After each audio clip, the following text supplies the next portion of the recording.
중국 제1의 대하 잔강. 이 강은 고대부터 풍요로운 중국 문화를 육성해 왔습니다. 중국 사람들은 이 강을 어머니의 강이라 부르기도 합니다. 1919년 중국 혁명의 아버지 손무는 실업 계획의 하나로 잔강을 뚝으로 막아 치수와 발전을 목적으로 댐을 건설하자는 꿈과 같은 구상을 처음으로 제안합니다. 이후 60년에 걸친 논쟁의 결과 이제 중국은 20세기 최대의 프로젝트로서 꿈으로만 여겨졌던 이 댐의 건설을 추진하기 시작하는 것입니다.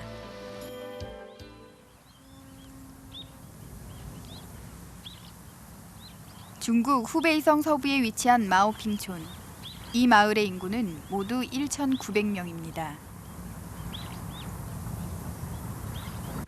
마을의 일부는 이미 시작된 댐의 기초 공사로 모습이 바뀌고 있었습니다.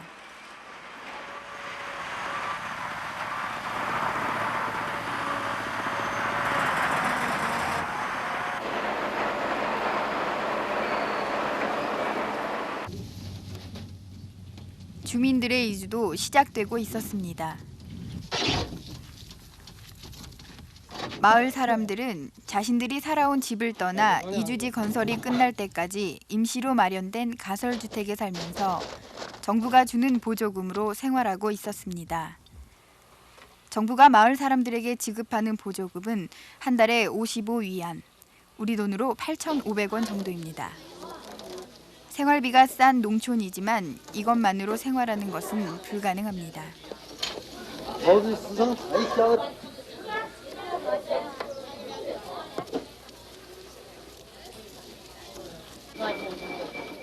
이 마을에 살고 있는 꾸어빠전 할머니가 모처럼 장에 나와 고기를 샀습니다.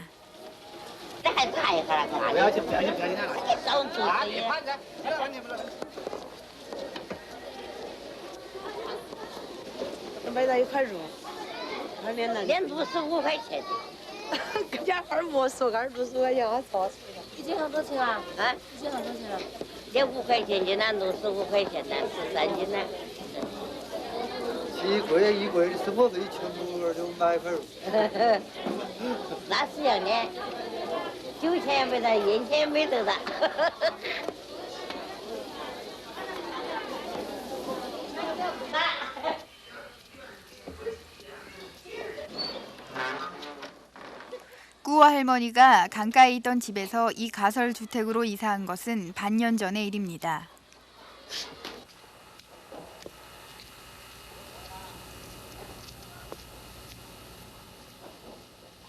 그때까지 대가족을 이루고 살았지만 지금은 할아버지와 단 둘이 살고 있습니다.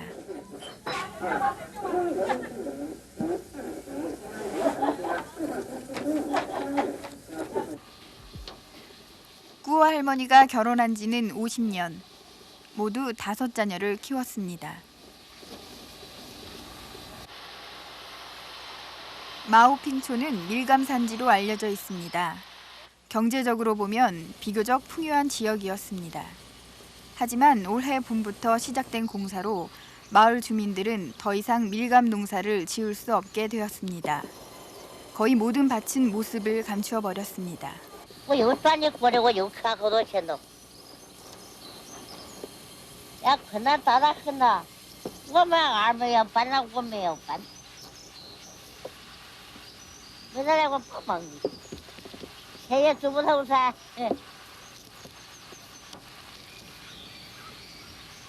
您原来生活在下边的时候，生活怎么样？在下边我哪好些？那我们不人钱看地噻，种子有田地噻，还下杆子啊，人还也坡上的，我还是收就30块钱菜左右，还有豌豆啊、麦子啊、芝麻呀。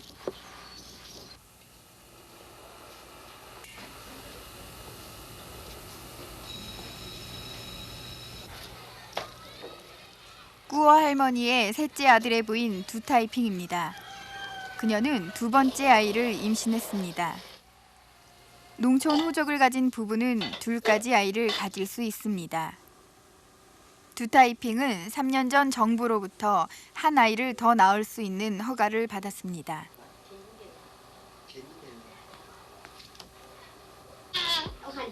그러나 그녀는 이주 때문에 도시 호적이 되어 지금 중절 수술을 해야만 합니다.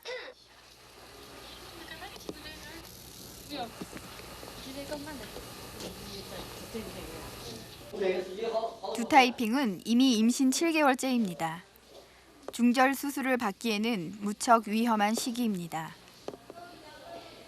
하지만 그녀는 촌장과 마을위생위원회 입회하에 검사를 받았습니다.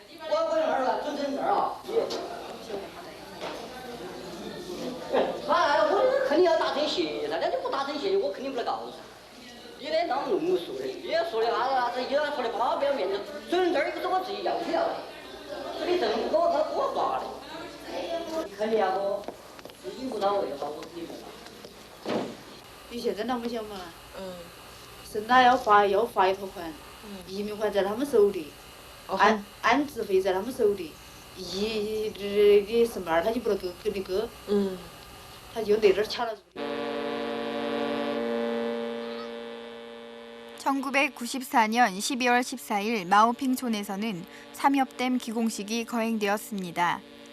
기공식에는 정부의 요인들이 많이 참석했습니다.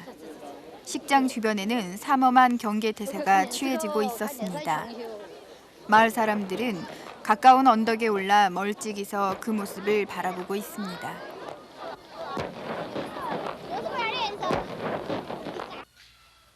삼엽댐 기공식이 있던 날 아침, 두타이핑은 중절 수술을 받았습니다.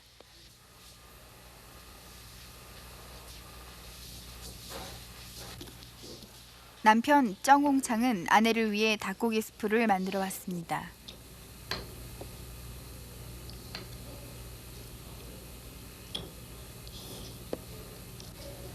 남편은 아내의 건강을 염려하며 안쓰러운 시선만을 보냅니다.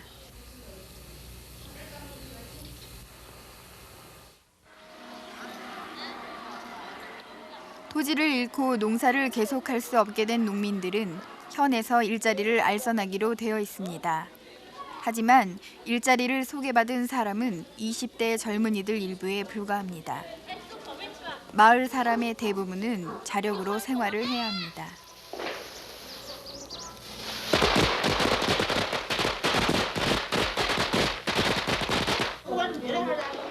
두타이핑도 건강을 회복하고 설날을 맞았습니다. 구어 할머니도 손녀와 즐거운 한때를 보냅니다.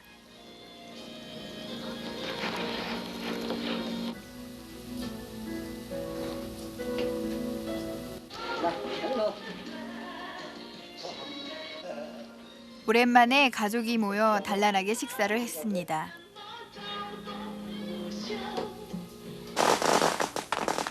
설날 밤 마을 사람들은 불을 들고 선조의 묘를 찾아가는 습관이 있습니다. 조상에게 한 해의 평안을 기원합니다. 그러나 3년 후 댐의 물막이가 시작되면 이 묘도 수몰되게 됩니다.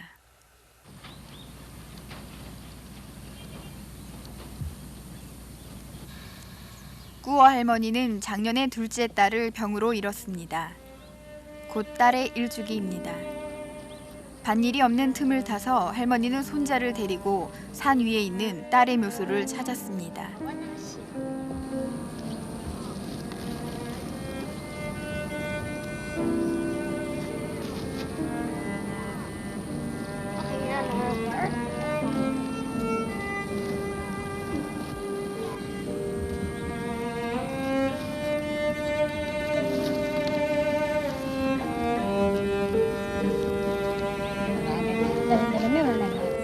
다리가 띠만 허래. 딸은 아니.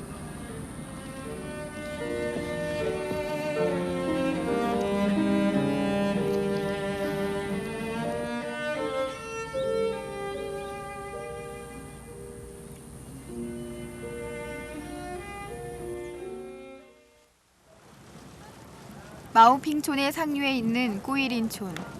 마을의 인구는 1,600명입니다. 밀감 재배가 주된 일입니다. 마을을 벗어나기 위해서는 뱃길밖에 없습니다. 물자의 운반은 장강을 다니는 배에 의존합니다. 삼엽댐이 완성되면 마을의 반 정도가 수몰될 예정입니다. 마을 주민 800명이 이주를 요구받고 있습니다. 제1차 이주 대상자 310명의 명단이 발표되었습니다. 정부가 마련한 이주지는 150km 하류에 있는 논농사 지역입니다. 이 공동주택에 사는 6가구도 이주 대상입니다. 이 주택에 사는 짱 씨의 밭은 산의 높은 곳에 있어 수몰이 되진 않습니다. 그의 가족은 마을을 떠나기를 원치 않습니다. 하지만 마을의 간부는 이주를 종용하고 있습니다.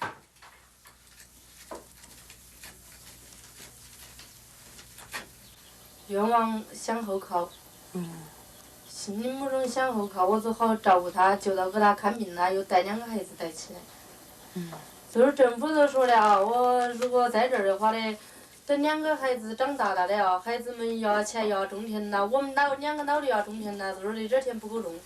和我2个孩子长起来长大了，我也不得等2个孩子在屋种田，绝对不要他们在屋种田。 我们2个老的人在屋里种着3餐饲料啊，养活自己啊。他们就读书能考出个就尽量的读书考出，读书不能考出个就送他们打工去。 남편이 병중이기 때문에 농사와 집안의 일을 모두 짱 씨가 도맡고 있습니다. 이주지로의 새로운 삶은 그녀에게는 너무나 부담스럽다고 느끼고 있습니다. 당장 水位即将上升，和耕种的土地减少，死掉亲人们。 5월 18일 꾸위린촌 옆 마을에서 큰 규모의 이주가 이루어졌습니다. 이 마을도 꾸위린촌과 같이 이주하는데 저항은 있었습니다. 하지만 촌장이 솔선해서 이주에 응했기 때문에 마을 사람들도 그 결정에 따르게 된 것입니다.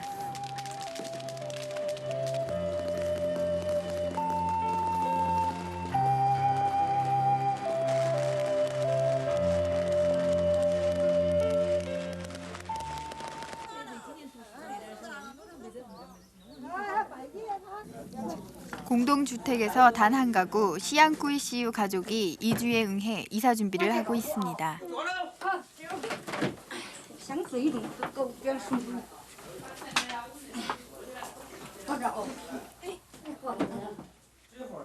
마을의 회계원이 이주 보상금을 가지고 왔습니다.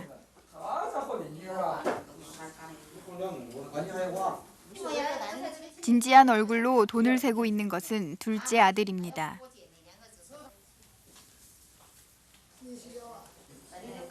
보상금은 집에 대한 보상금과 1년분의 생활비를 포함한 약 3만 위안, 우리 돈으로 450만 원 정도입니다. 시양 씨 가족의 6년간 수입에 해당합니다.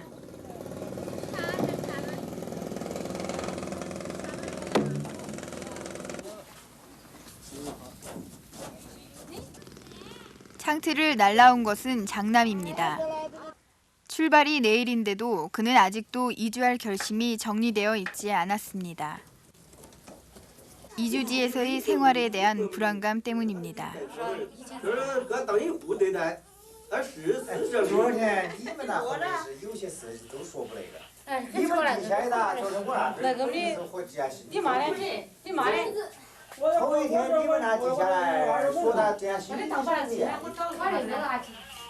他辅助人都可以的。我现在我起一缸子都起不起，我想还有没有钱呢？还有没有剩的钱？钱干一起用。 那看你们看，你们看下个月不管是所有钱呐，都大家在一起用。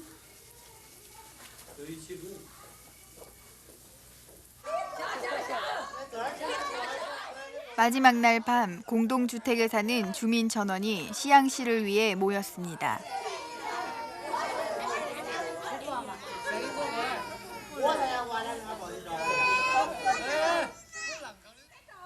헤어짐을 못내 아쉬워하며 사람들은 서로의 정을 나누었습니다. 我才在和俺们说，我这起早啊，三铺个子儿，才给我们起早了，给我们弄饭。哎呀，我嘛，哎，不嘛。小意思，好玩。 이제 떠나면 다시는 마을 사람들과는 만나지 못합니다. 고향도 수몰되어 사라져 버립니다. 꾸이린촌에서의 마지막 밤은 유난히도 길었습니다.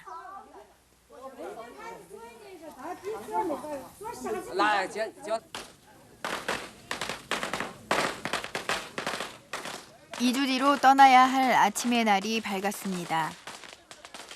시양시의 장남도 어머니의 설득을 받아들여 가족과 함께 출발하기로 했습니다. 목적지는 꾸이린촌에서 150km 거리에 있는 논농사 지역. 이곳에서 이주민들은 전혀 새로운 삶을 시작해야 합니다.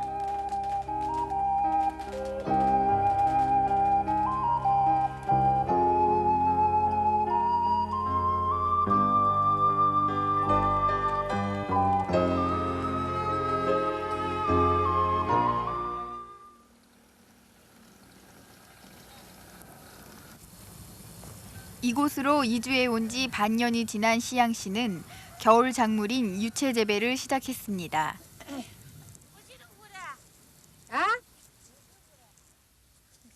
재배 지식은 옛날부터 이곳에서 살던 주민에게서 배웠습니다.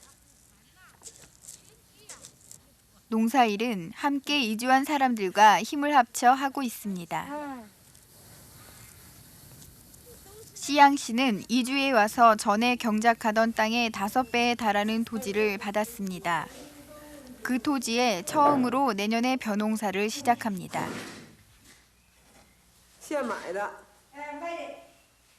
두 아들의 모습은 보이지 않습니다. 도시로 돈을 벌러 나갔기 때문입니다. 6년치 수입에 해당하던 보상금은 집을 짓느라 모두 없어졌습니다.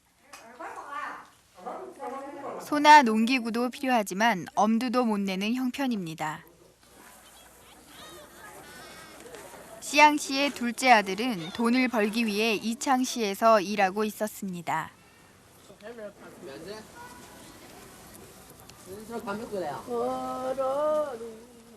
그러나 도박에 빠져 번 돈을 모두 날리고 말았습니다. 집에 돌아갈 돈마저 없습니다. 친구의 기숙사를 전전하며 하루벌이 생활을 하고 있습니다. 不准备回家种田了。种田不行，因为俺那儿弄不到，你也没得哪里快。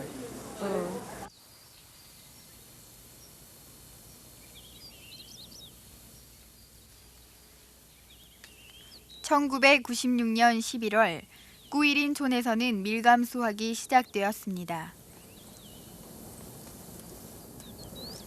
이주를 거부해온 짱씨 일가는 교섭을 거듭한 결과 마을에 남을 수 있게 되었습니다. 자식들과 떨어진 한 부부는 자력으로 빚을 갚으려고 올해부터 집을 운반하는 부업을 시작했습니다.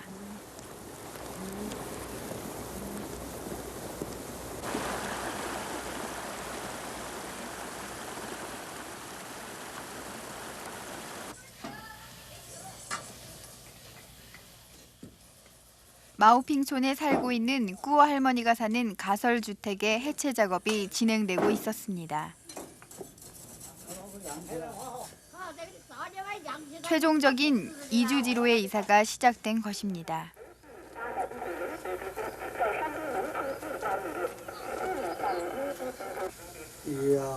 这地方搬3次，你再来4次，再搬一层5次，还不能吃，还哪儿搬？还不得止。还不能吃啊！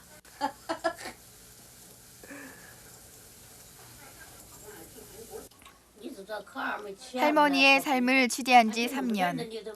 운명에 거역하지 않으면서 늠름하게 살아가는 꾸어 할머니에게서 중국 농민들의 진지하고 진솔한 삶을 느꼈습니다. 하지만 자신들이 살아온 고향에 대한 그리움은 결코 사라지지 않을 것입니다.